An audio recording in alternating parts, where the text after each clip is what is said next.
Hello and welcome to March West Junction TMD, and in today's video we're going to take a look at this Class 58 that's been manufactured by Heljan. Now I managed to pick this up at a ridiculously cheap price from a charity shop nearby, and I thought I'd just give it the once over on the bench just to show you what the model is. It's not a full review, just a basic review, and I'll explain how I managed to procure this at a ridiculously low price. So let's go over to the workbench and take a look.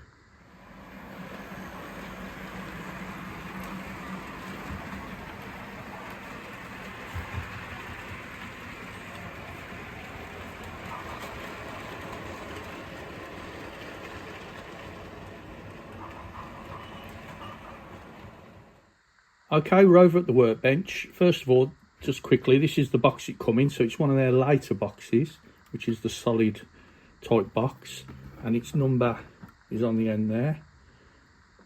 So it's 58031, and the actual number on the loco is 58037. It's weird how they do this because it can get confusing. And then there's just the information about what it is. It's DC, it's 8-pin NEM. Tells you the minimum radius. I think that means sprung buffers with it. Directional lighting, I'm not 100% sure what that is. I think that means that the wheel width is to the NEM standard.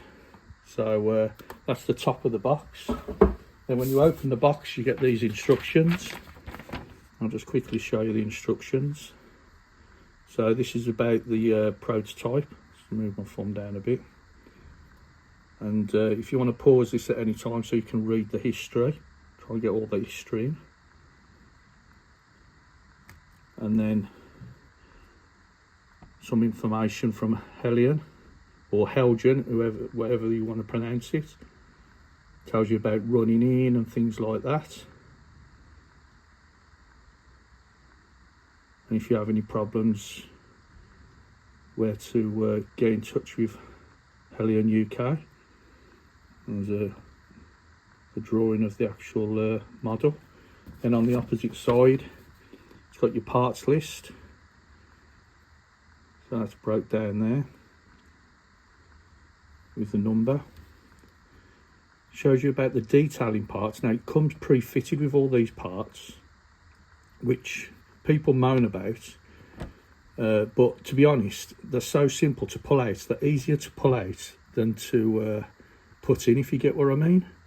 And they're like I don't know if there's any glue attached to them, but I've managed to pull them out both ends. I've left the two outer pipes, just the main pipe there and the coupling, which is a metal coupling there is as well, and put them in a separate bag, which you'll see in a moment. And then as you can see, it shows you about the 8-pin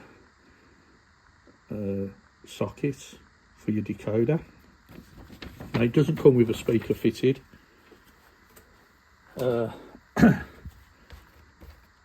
So as it comes in the box, just a bit of foam everywhere. Extra parts you get is there's two couplings. I've fitted couplings because I've got spare. Now these are cranked couplings, so you can't just fit the straightforward ones. And then these are different handrails for when I think they put like a guard up later in their life. I'm not sure. If anyone knows, drop a comment below. These are the detail parts that I pulled out the end, just with a bit of pliers. So you got air pipes, and then you got the it's like I think they call them instainer. No, they're not instainer. They're couplings that you tighten up. I'm not sure what they're called. If anyone knows, drop them in the link below, the comments below. And then it comes with a bit of polythene around it, and then it's kept securely in the sponge. So that's the box.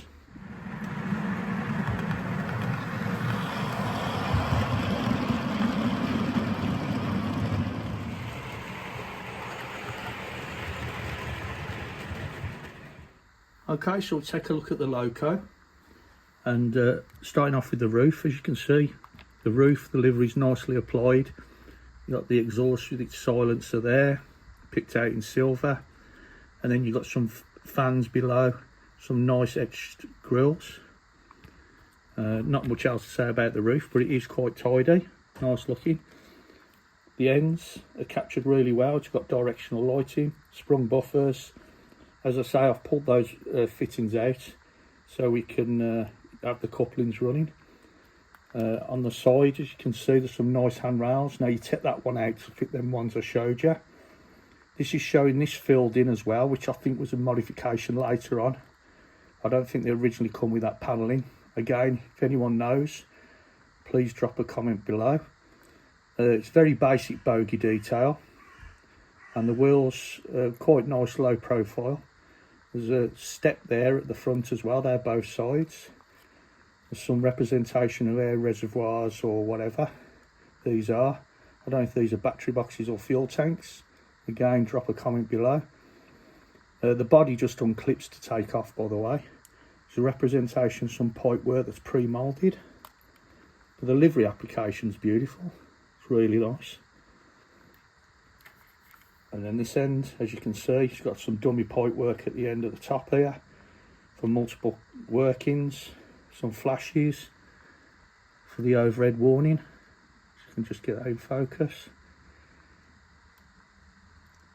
And it's a replica of the other end, and the same with this side.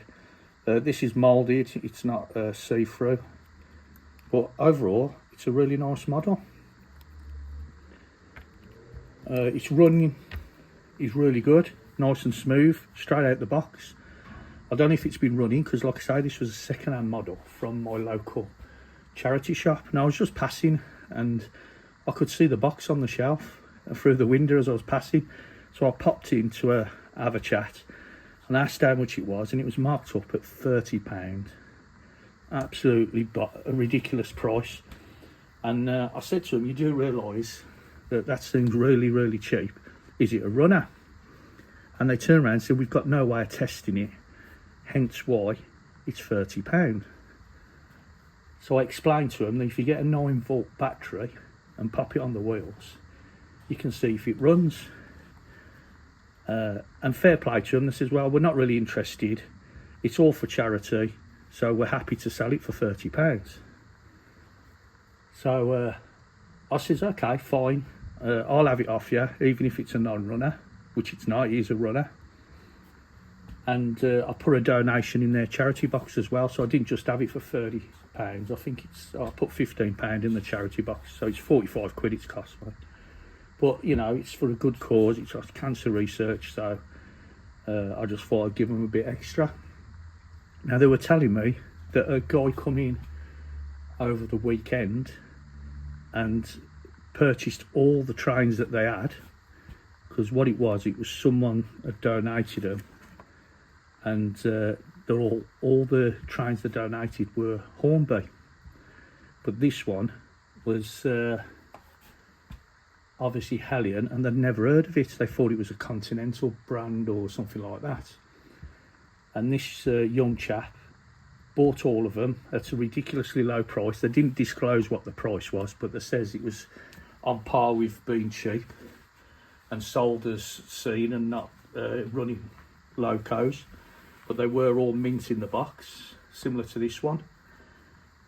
And the guy then went into cash converters and sold them to them, apparently. So I popped round to cash converters, which is a few doors away, and the majority of the stuff had gone, but there was a couple of locos, and there were steam locos, and I don't know my steam. I think one of them was a 9F, and they were over the £100 mark. I think they were selling it for £120, I think it was. And I don't know what the other loco was. It's either a Hall or something like that. And again, that was I think that was £110. So I don't know what he sold them to the cash converters, but obviously they put their markup on, which is normally double. And this young chap that went in the shop made quite a bit of money by the looks of it. But hey-ho, that's how it goes.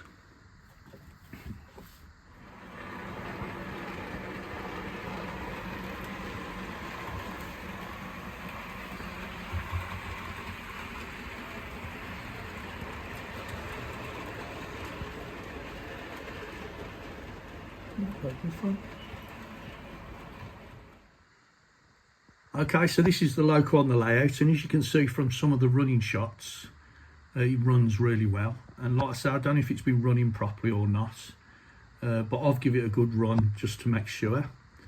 Now this has opened a can of worms for me, because I want to have it as an MGR train with coal hoppers. Now it's opened a new project for me, which I've done a video on, and it's about these HAA wagons. Now I've got some from Accurascale, some from Hornby, and some from Cavlex, but all of them are different to each other in size wise and detail variation.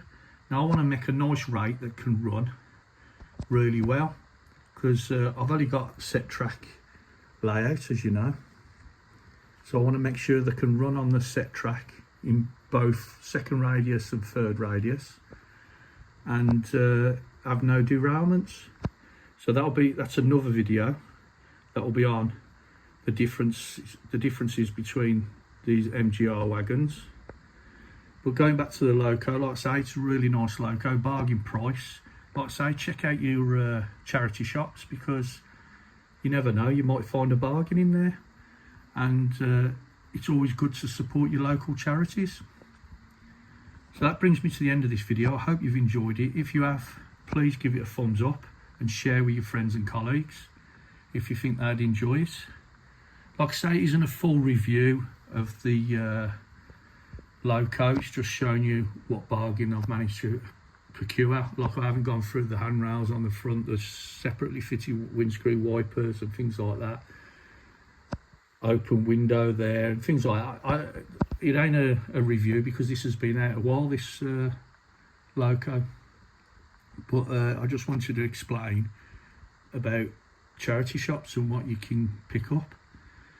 If you're new to this channel, then please hit the subscribe button. It's absolutely free, you don't have to pay a penny.